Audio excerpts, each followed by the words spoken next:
Hi guys, it's Jamie here, and today I'm going to do one of Melina Pylant's challenges from her MS Scrapbusters, which is her recent layered paper flowers challenge. I did start it and then thought, oh, need to video that. So what she did was she took scraps and scraps of paper and layered them up to make flowers. The way I'm adapting it is because I'm going to be doing a journal made mostly with old book pages and decorations made from old book pages. I've already got one video up on that, which is the paper flowers, but a different type of paper flowers, so it's okay to do a second type. I'm going to be using papers with that in mind, even though they are scrap papers, and I'm adding coloured inks to them because I've already started to use some coloured inks for a change. I've got some buttons that I'm going to sew on or stick on and add gems. There's all sorts of little twists and things, so we will be doing slightly different videos. And then what you do is you basically take your initial circle, I think it was anyway, and then you just create circles, or you could just create lots and lots of circles and then see which ones fit together. I don't think it really matters which way you go. I'll be edging mine in different inks. I did actually have some paper that I'd already put some very basic watercolour through book pages, but I don't know what I've done with that, of course, which I could have used as well, although that would be mostly hidden anyway.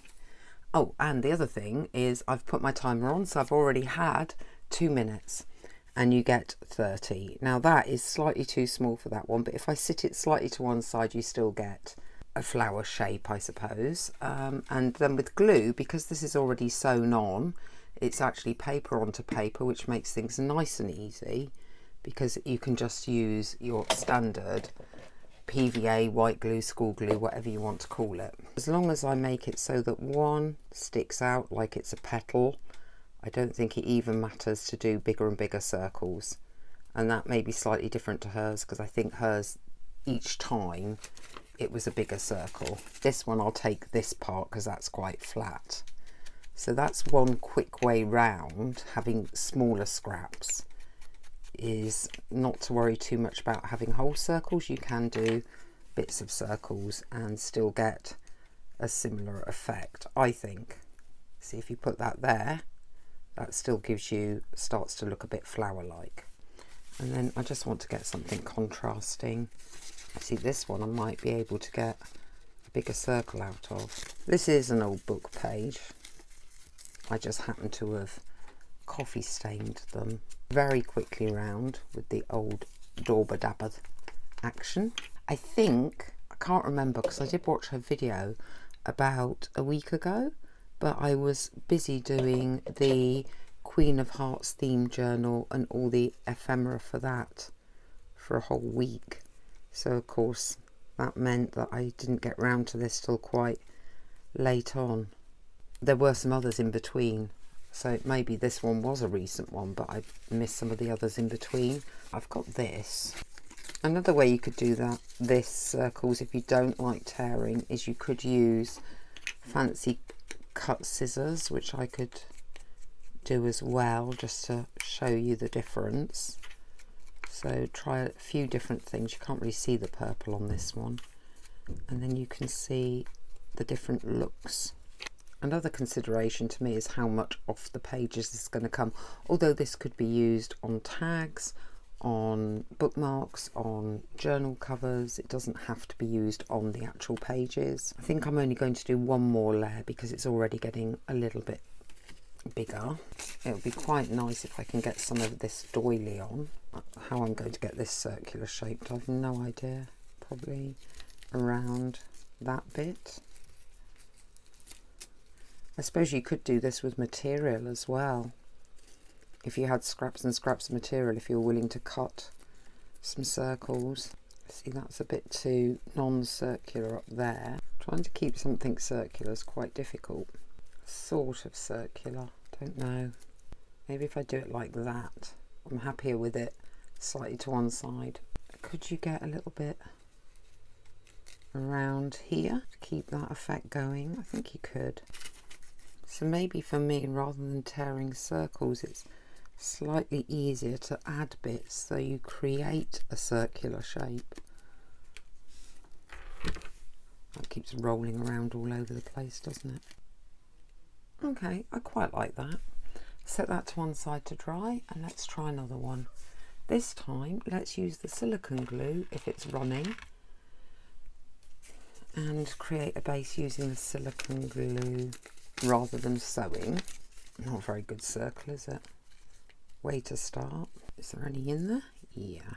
So I'm just gluing it all over with the silicone glue, which basically glues out almost anything to anything. I'm using Fabri-Tac. You can get that from Amazon. Right, so now we have that one on. Because you're now going paper to paper, you can go back to your cheaper glue. But I might try and get this. Failed immediately.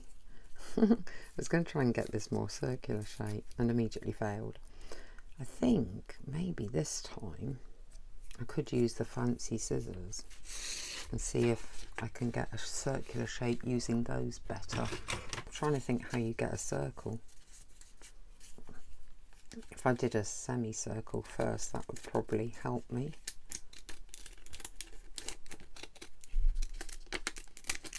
Like that. Looks a bit overly, but still kind of working. Not sure. Let's try folding it in half and then try doing a semicircle that way.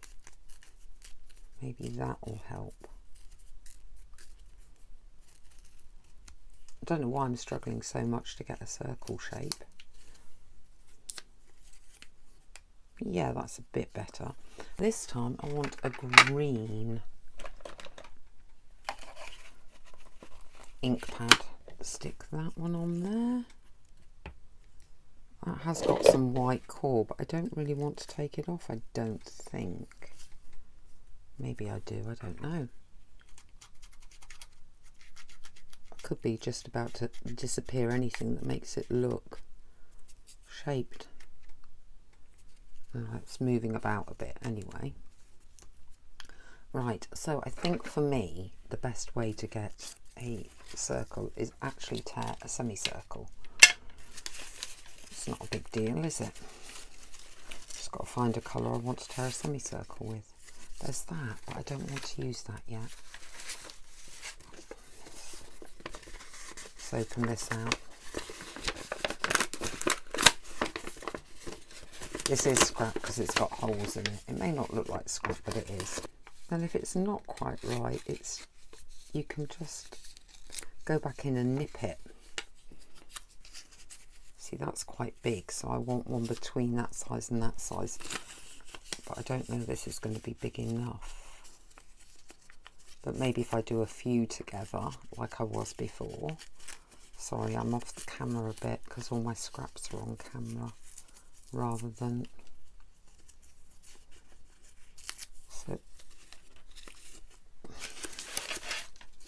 rather than the actual project. Just thinking you could tear petal shapes and just quickly stick all of them down like this. Just trying to make a bit of space here so you can see what I'm doing. I'm going to get covered in ink, of course. That's pretty. Now I had started to stamp something else out of this, but hopefully it won't tear out and then I can use it. Yeah, once you get to the bigger circles, they're slightly easier to do. Definitely. It's the small ones that I was struggling with. You can see that I'm just putting a central piece of glue down, and that's because I like the movability of it. If you wanted it all flat down against each other, you could. The reason I'm inking in the same colour all the way around is it brings in a unifying thread theme to the whole piece.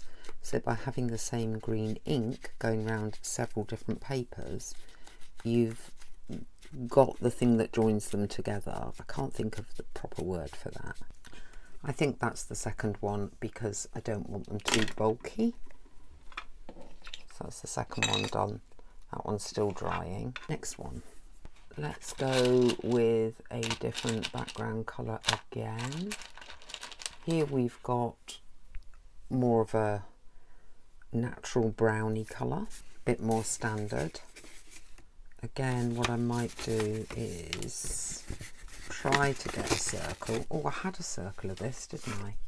But it was quite large, but I could trim it down. Hopefully not too much. Probably have.